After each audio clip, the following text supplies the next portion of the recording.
राजा ने मारवाड़ के राजा से युद्ध किया, तो कौन से राजा से किया?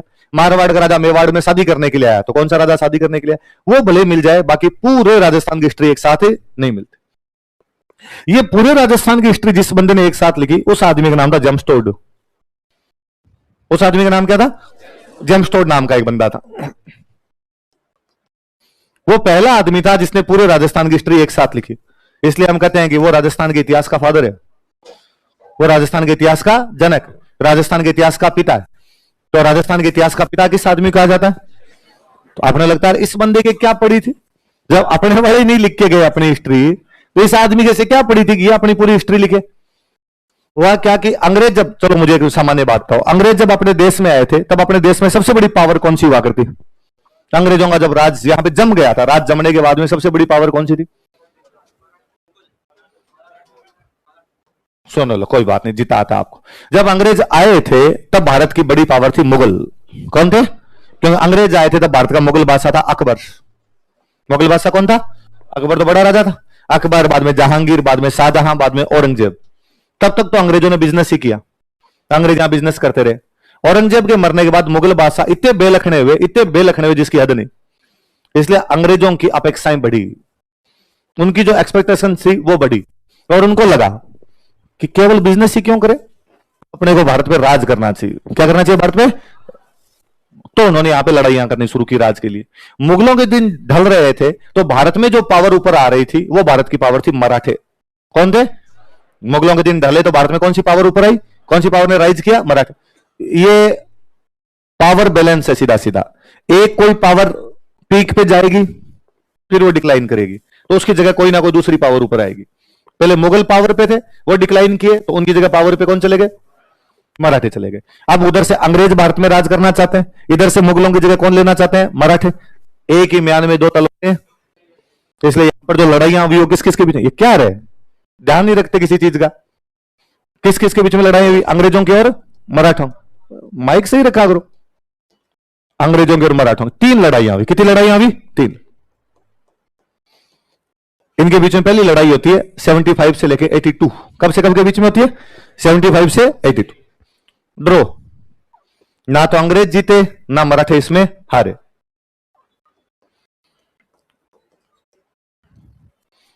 अगली लड़ाई कब होती है? 1803 से लेके 1806। अंग्रेज जीत गए। कौन जीत गए? इस बार जब अंग्रेजों के और इनके बीच में लड़ाई हुई तो अंग्रेजों की लड़ाई होती है यूपी के आसपास। कहां पे होती है? यूपी के टच करते हुए अपने दो स्टेट पड़ा करते थे। एक स्टेट था अलवर, एक स्टेट था भरतपुर। कौन कौन से दो स्टेट थे? अलवर और भरतपुर। अब यदि अलवर और भरतपुर के आसपास में अंग्रेज और मराठे लड़ेंगे तो अंग्रेजों ने अपने अलवर भरतपुर से बातचीत की, और अलवर भरतपुर वालों, हमारी मराठों के साथ लड़ाई चल रही है और इस लड़ाई में तुम किसके साथ हो? तुम मराठों के साथ जाओगे हमारे साथ, और अपने अलवर भरतपुर दोनों ने कहा तुम्हारे साथ। इसलिए अपने अलवर भरतपुर वाले दोनों अंग्रेजों के साथ में संधि कर लेते हैं 1803। कब संधि कर लेते हैं? पहले भरतपुर वाले संधि कर लेते हैं, बाद में संधि कौन कर लेते हैं? अलवर। तो अंग्रेजों के साथ पहला संधि करने वाला अपना राज्य कौन सा था? भरतपुर। बाद में संधि करने वाला राज्य कौन सा था? अलवर। कब संधि कर ली इन्होंने? किससे? किसके खिलाफ? इसका मतलब अपने वाले मराठों से तंग है। किससे तंग है भाई? वरना अंग्रेजों का साथ क्यों दे रहे हैं? क्योंकि वो किससे तंग है? मराठे मचाते भाई लूटपाट। मराठे यहां लूटपाट मचा रहे थे, इस चक्कर में अपने वाले कहां चले गए? अंग्रेजों। एक बार इनके बीच में शांति हो गई, बस दो रियासतों ने संधि की। किस किसने? भरतपुर और अलवर। इस बार वापस थोड़े दिन बाद मराठे वापस जाग गए। तीसरा युद्ध कब होता है इनके बीच में? 1817। और इस बार अंग्रेजों ने कहा इस मराठों को ढंग से बताना यार, ये ढंग से हर बार आए, पिछली बार आ रहे थे वापस खड़े हो गए, इस बार आके वापस इनके साथ लड़ाई करते हैं। तो इस बार का ढंग की बड़ी लड़ाई करनी है, बड़ी लड़ाई करनी है तो राजस्थान के राजाओं से बातचीत और की जाए। इनको पूछते हैं ये किसके साथ में जाएंगे, और उन्होंने राजस्थान के राजाओं से बातचीत करने के लिए अपना एक बंदा भेजा कि तू जा और तू जाके राजस्थान के राजाओं को पूछ कि वो कहां जाएंगे। अलवर भरतपुर वालों के साथ तो की भी बाकियों से तो पूछ। तो एक बंदा आया, अपने मेवाड़ गया, मारवाड़ गया, बीकानेर गया, जैसलमेर गया, जयपुर आया, कोटा, बूंदी, सब जगह गया। बताओ भाई तुम किसके साथ हो, तुम किसके साथ हो? और अपने वाले सारों ने, सबने एक साथ कहा अंग्रेजों तुम संघर्ष करो, हम तुम्हारे। तो अपने सारी की सारी रियासतें अंग्रेजों के साथ संधियां कब करती है? 1803 में किस किसने की? भरतपुर और अलवर। बाकी सारे संधियां कब कर गए? वो बंदा जो अपने से यहां बातचीत करने के लिए आया था वो ये है। वो कौन था? जेम्सटोड ने राजी किया अपने सारे राजाओं को यहां पर। तो जेम्सटोड ने राजी करके जब संधियां कर ली तो अंग्रेजों ने जेम्सटोड को राजस्थान ही भेज दिया कि अब तू राजस्थान ही रह, और इन राजाओं की कोई दिक्कत हो तो अंग्रेजों को बता दे, और अंग्रेजों का कोई समाचार हो तो राजाओं को दे दे। अंग्रेजों का सबसे बड़ा जो अधिकारी हुआ करता उसको बोलते गवर्नर जनरल। क्या बोलते? और उसकी राजधानी होती कलकत्ता। गवर्नर जनरल कहां रहा करता था? अंग्रेज भारत में बिजनेस करने के लिए आए थे, और बिजनेस के लिए सबसे अच्छी जगह समुद्र के पास में होती है। बिजनेस के लिए सबसे अच्छी जगह कहां पर होती है? वे राज्य जो समुद्र के पास में होते हैं उनका बिजनेस ज्यादा होता है, वे राज्य जो समुद्र से दूर होते हैं जिनके पास समुद्र नहीं होता उनका व्यापार हमेशा क्या होता है? कम। इसलिए अपने राजस्थान में व्यापार नहीं है क्योंकि अपने पास में क्या नहीं है? समुद्र। भारत में आप देखना कि बिजनेस कहां कहां होता है? गुजरात, महाराष्ट्र, कर्नाटक, केरल, तमिलनाडु, आंध्र प्रदेश, उड़ीसा, बंगाल, कोस्टल एरिया है ना। ये जो तटीय प्रदेश है, कोस्टल एरिया, नीचे वाला जो ये बन रहा है पूरा का पूरा आपने एकदम जो वी शेप के अंदर बन रहा है वो वाला अपना बिजनेस है। इसलिए अंग्रेजों ने भी भारत में इन्हीं जगह पे कब्जे किए। अंग्रेजों ने वहां वहां कब्जे किए थे जहां जहां पैसे मिल सकते थे। वो पूरे व्यापारी थे, अपना सपना मनी मनी। तो या तो उन्होंने वहां कब्जा किया जहां बिजनेस था, इसके अलावा पैसा और कहां से आ सकता है? खेती। तो पंजाब पे कब्जा किया, पंजाब में खेती। यूपी पे कब्जा किया, यूपी में खेती। यहां खेती क्यों है? क्योंकि यहां नदियां हैं। यहां पे क्या है? अपने वो भी नहीं ज्यादा, इसलिए अंग्रेजों ने राजस्थान पे कब्जा किया ही नहीं। अंग्रेजों ने अपने यहां पे कब्जा, अपने अंग्रेजों के गुलाम नहीं थे। अंग्रेजों का गुलाम भारत था और हम भारत में आते नहीं थे। हम भारत में आए आजादी के बाद। हम भारत में कब आए हैं? आजादी तक अपना भारत से कोई लेना देना नहीं था। आजादी तक भारत दो प्रकार का हुआ करता। एक वह भारत जहां पर अंग्रेजों का कब्जा था, इसको बोलते ब्रिटिश इंडिया। क्या बोला करते? एक वह भारत जहां राजाओं का कब्जा था, इसको बोलते प्रिंसली स्टेट। क्या बोला करते? Princely state. तो ब्रिटिश इंडिया मतलब जहां अंग्रेजों का कब्जा है, प्रिंसली स्टेट जहां पे किसका कब्जा है? राजाओं। और अपने प्रिंसली स्टेट पे अपना अंग्रेजों से कोई भी लेना देना। इसलिए आपके राष्ट्रगान में बाकी सबका नाम है, आपका नहीं है। आपके राष्ट्रगान में आपको छोड़ के सबका नाम है। पंजाब, सिंध, गुजरात, मराठा, द्राविड़, उत्कल, बंगा। आप कहां हो? नहीं है आपका नाम, क्योंकि आप भारत में नहीं थे। यह राष्ट्रगान 1911 में लिखा गया। 1911 में आप भारत में आते ही नहीं थे। 1911 में भारत में नहीं आते तो क्यों लिखेंगे? 1911 में सिंध भारत में आता था, अब नहीं आता। अब सिंध पाकिस्तान में है। अब सिंध कहां पे है?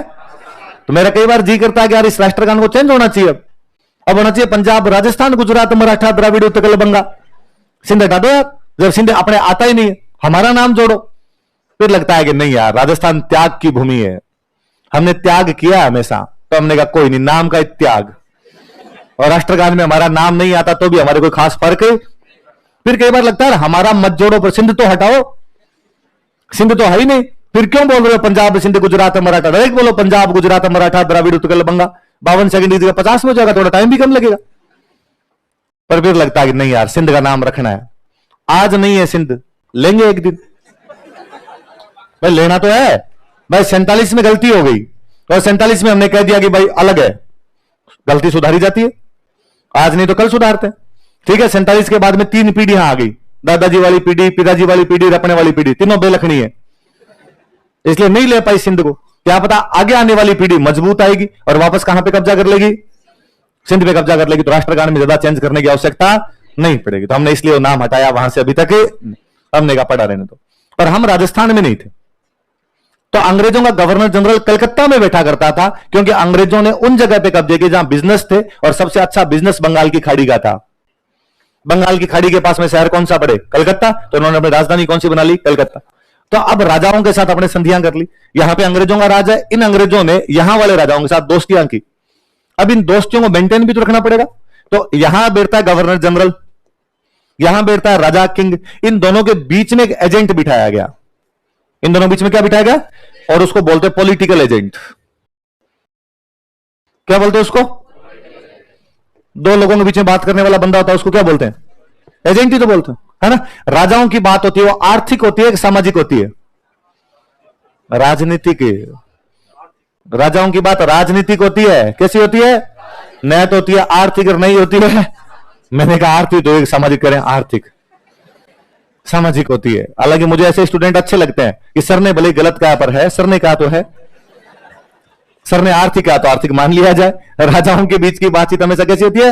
राजा की बात, राजनीतिक बात होगी यार। इसलिए राजनीतिक बातों के लिए जो बंदा रखा जाए बीच में, वो कैसा हो जाएगा? राजनीतिक एजेंट। इसलिए वो क्या हो गया? Political agent. और अपने राजस्थान में जो पॉलिटिकल एजेंट बना के बंदा भेजा गया वो जेम्स टोड है। वो बंदा कौन था? तो जेम्स टोड कौन था? Political agent. कौन था? किसकी तरफ से भेजा गया? अंग्रेजों की तरफ से। किसकी तरफ से? अंग्रेजों की कंपनी भारत में राज कर रही थी, ईस्ट इंडिया कंपनी। क्या नाम था? तो कौन सी कंपनी का पॉलिटिकल एजेंट हो गया? अब वो राजस्थान भेज दिया, उसका हेडक्वार्टर बना दिया उदयपुर। हेडक्वार्टर कहां बना दिया?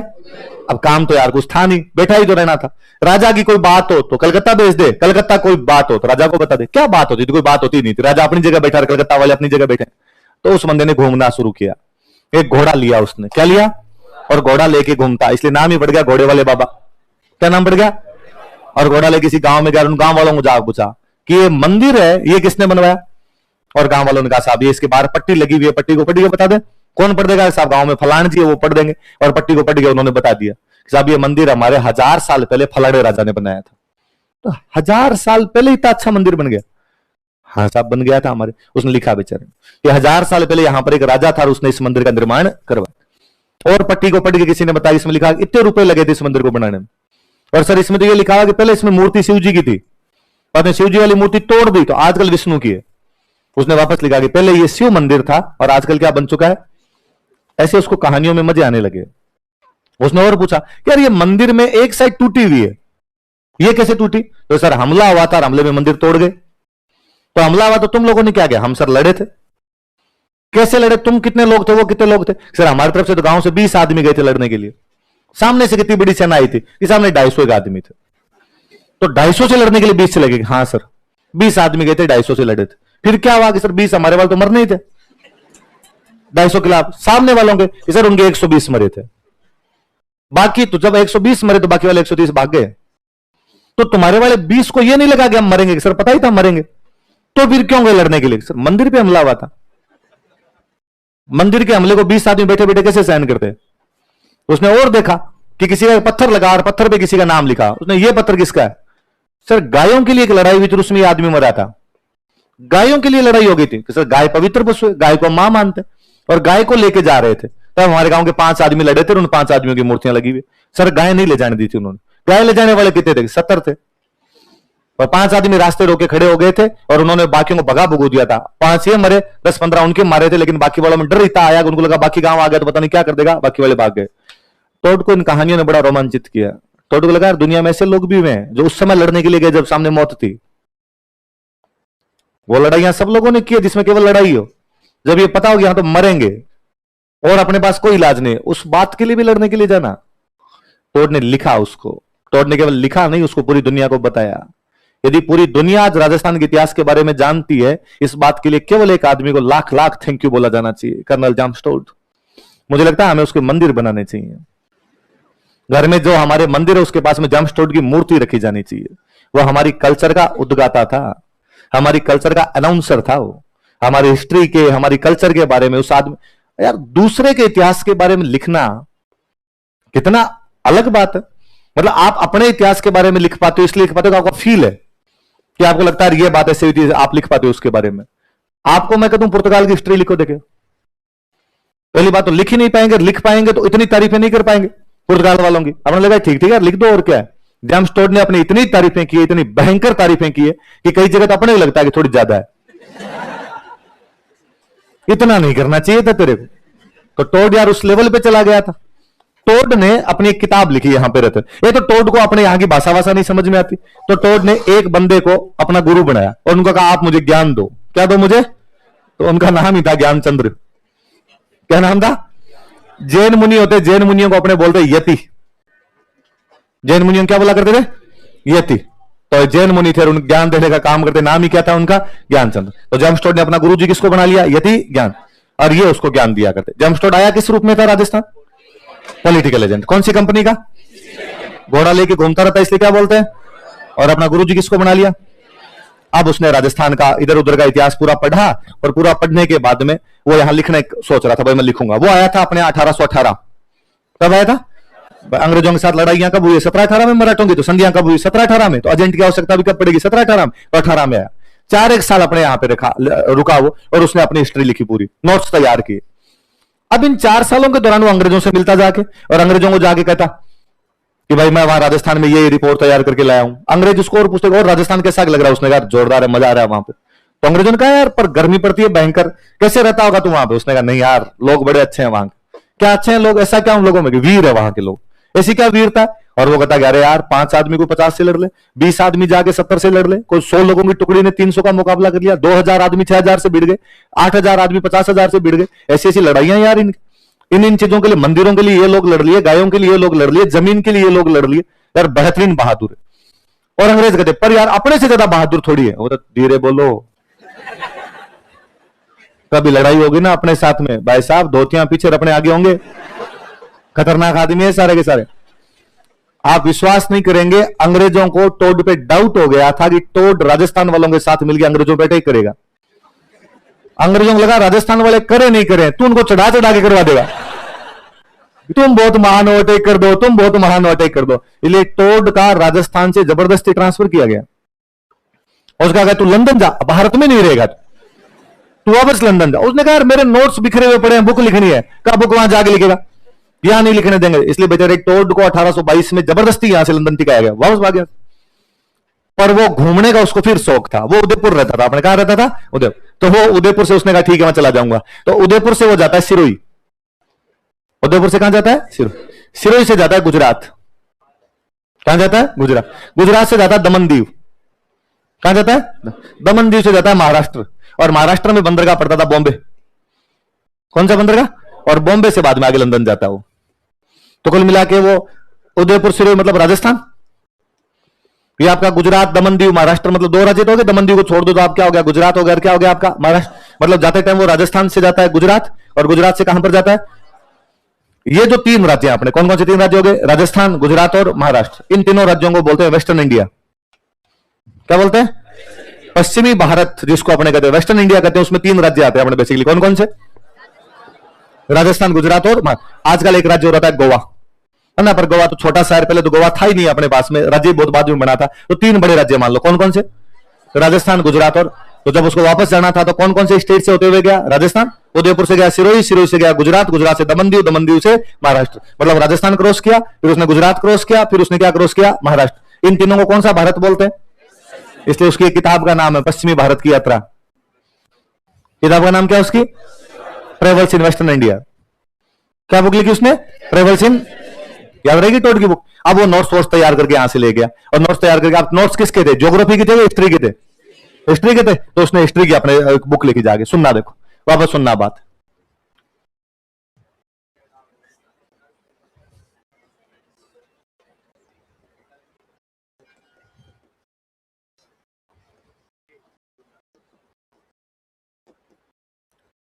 क्या नाम बुक का बोलो देखिए?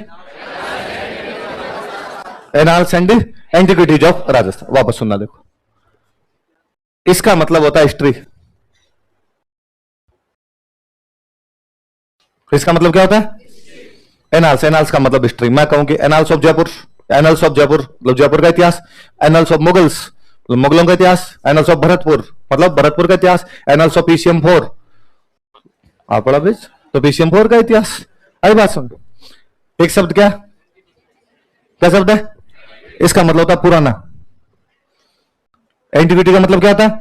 इसलिए दारू की बोतल का नाम होता है एंटिक्विटी। शराब के लिए कहा जाता है कि जो पुरानी शराब होती है ज्यादा अच्छी होती है। इसलिए जो शराब की बोतल बनाने वालों ने नाम ही क्या रख दिया उसका? पुरानी चीज है इसके अंदर। तो इसका मतलब इसमें पुरानी बातें बताऊंगा मैं। पुरानी बातों के लिए अपने ज्यादा अच्छा शब्द हो जाएगा आर्कियोलॉजी। क्या शब्द होता है? आर्कियोलॉजी के बारे में। तो कुल मिला के टोड ने अपने राजा और किसके बारे में, किसकी, एक तो क्या बताऊंगा मैं? हिस्ट्री। एक मैं क्या बताऊंगा? आर्कियोलॉजी का मतलब जमीन में क्या है?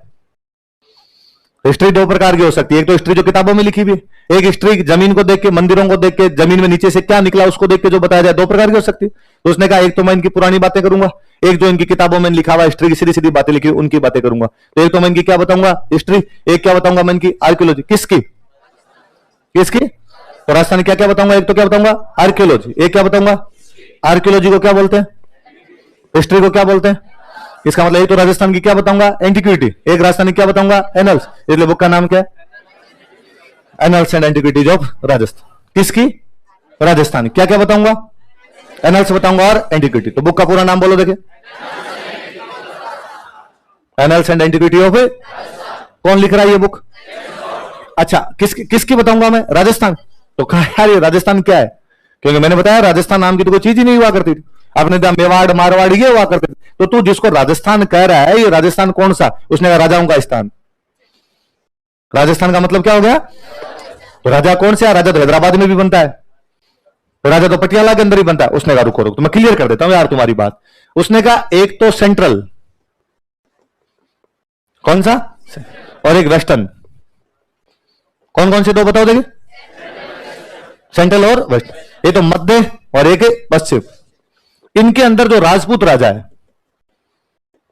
इनके अंदर जो कैसे कौन से राजा है इंडिया में, ये राजस्थान है। राजस्थान क्या है? राजाओं के स्थान। कौन से राजाओं का स्थान? राजपूत राजाओं का स्थान। कौन से राजपूत राजाओं का? सेंट्रल और वेस्टर्न इंडिया। सेंट्रल और वेस्टर्न का मैंने मतलब बता दिया आपको क्या होता है। वेस्टर्न का मतलब क्या बताओ देखिए, राजस्थान, गुजरात और महाराष्ट्र। सेंट्रल का मतलब मध्य, मध्य मतलब मध्य प्रदेश।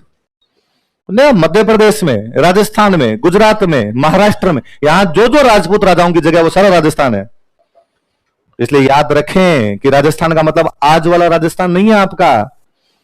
उसके राजस्थान का मतलब है मध्य प्रदेश, गुजरात, राजस्थान, इन सबको मिला के वो क्या बोलता है, राजस्थान। और यही है राजस्थान।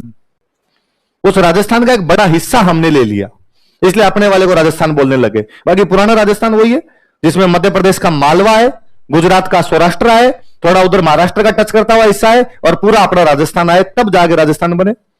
इस पूरे को वो राजस्थान कहा करते थे। राजस्थान का मतलब आज जिसको बाउंड्री देख रहे हो कि गंगानगर से लेके नीचे तक और इधर से लेके इधर तक, जैसलमेर से धौलपुर तक कर दे, ये नहीं है।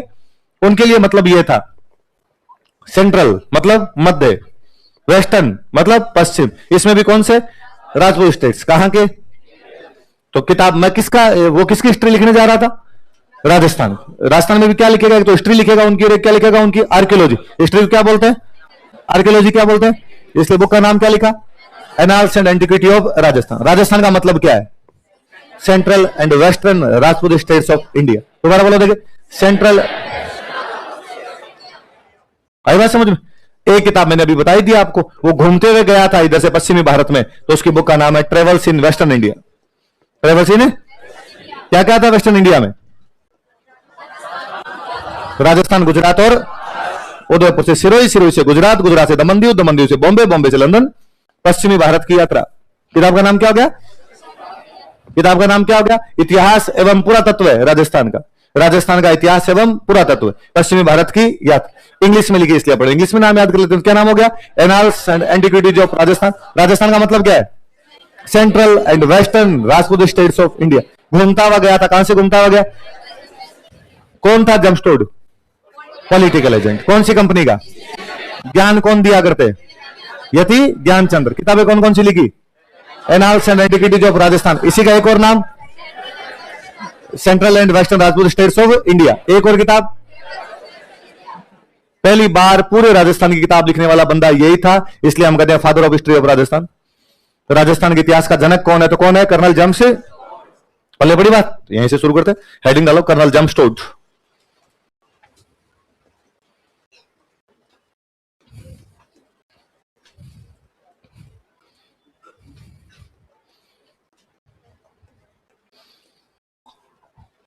तो कर्नल जमस्टोड बेसिकली स्कॉटलैंड का रहने वाला था। कहां का रहने वाला था? पर ये स्कॉटलैंड तब ब्रिटेन के पार्टी हुआ करते थे, तो लिखो यह स्कॉटलैंड का रहने वाला था। ही बिलोंग्ड टू स्कॉटलैंड।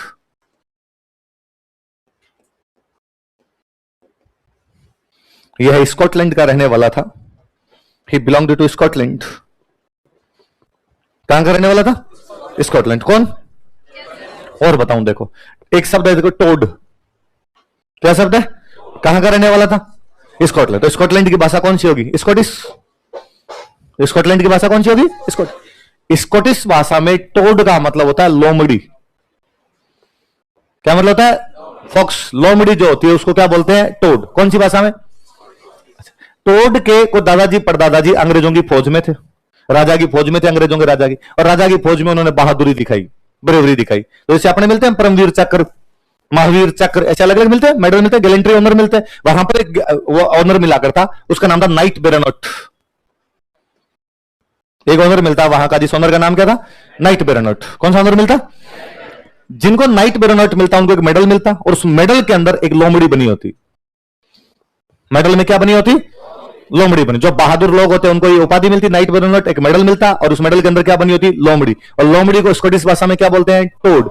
तो टोड के को दादा परदादा को ये मेडल मिला था, इसलिए उसने नाम के आगे टोड लगाना शुरू कर दिया। वो ये बताने के लिए ये कौन लोग है, ये वो ऐसा जिनको नाइट बेरोनट की उपाधि मिली थी। कैसे? जब नाइट बेरोनट की उपाधि मिली थी, उसके अंदर वो मेडल मिला, मेडल के अंदर लोमड़ी बनी होती है, लोमड़ी को टोड बोलते हैं, इसलिए आज के बाद हम नाम के आगे क्या लगाएंगे? तो कौन से देश का रहने वाला है? अपने राजस्थान किस रूप में आया? यह है राजस्थान में ईस्ट इंडिया कंपनी का पॉलिटिकल एजेंट था। यह है राजस्थान में ईस्ट इंडिया कंपनी का पॉलिटिकल एजेंट था। He was political agent of East India Company in Rajasthan. यह है राजस्थान में ईस्ट इंडिया कंपनी का पॉलिटिकल एजेंट था। He was political agent of East India Company in Rajasthan. यह है राजस्थान में ईस्ट इंडिया कंपनी का पॉलिटिकल एजेंट था। He was political agent of East India Company in Rajasthan. लिखो गुरु बराबर यति ज्ञानचंद्र। इंग्लिश में भी गुरु ही लिखना, टीचर वगैरह मत करना।